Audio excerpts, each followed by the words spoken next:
see here, I just got delivery from my parts guy. So we got a new fuel cap and a new carb. And believe it or not, that is the new carb.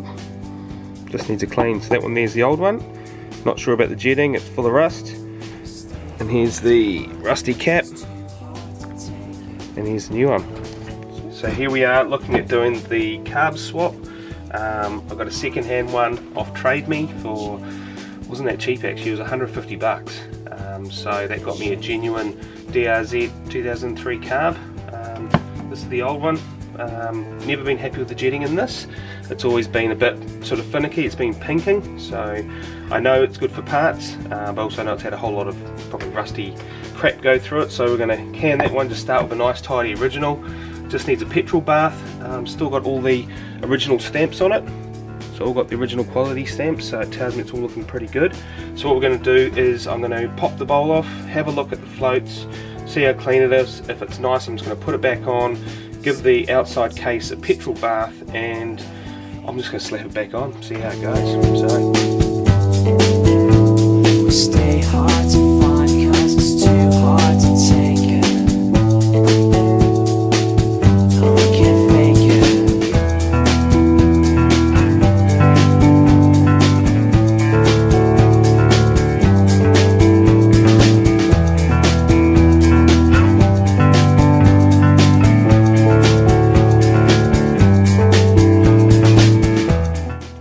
Let's have a look at the inside of the bowl. I thought I'd save you guys the agony of me taking all these 4 screws out, but to be honest they all came out really easy. So I thought I'd show you what it looks like inside. Really happy with all that. That is super tidy. It's all original, nothing's turned, nothing's burred. The floats sit pretty good. So one thing I do is I set the carb at a 45, and I'll put it at a 45. So if you can see that, if you go on a 45, and that top part runs parallel with that part there, then your floats are pretty close. So that's just something that I do. So checking, looking at them on a 45, they don't look too bad. So that's going to go straight back on. I'm not going to mess with that. I'm not going to touch anything. And yeah, give this outside a petrol bath, and then away we go.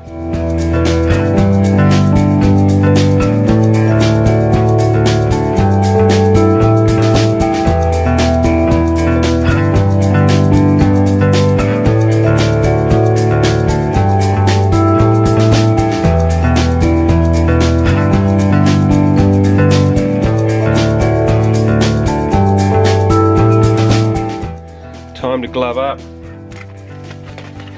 Got the old school tip top container. Used them all my life, they seem to work. I think they melt after a while. But can't believe I used to do this stuff with no gloves when I was a kid. Just sit there in the heat of summer just with a big petrol bath, just cleaning CR80 parts. Good times.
things we want to do before we do our carb swap is we want to keep the slides with each carb, so don't mix the slides up because they're probably worn a certain way. That's the way I think anyway. So I'm sure many of you guys know how to do this, but this is what I do to get the slide off.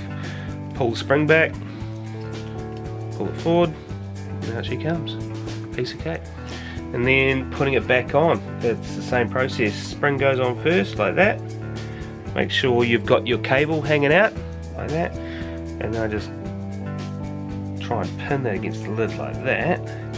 Get my carb, hold the spring back, and try that again. It's a terrible example.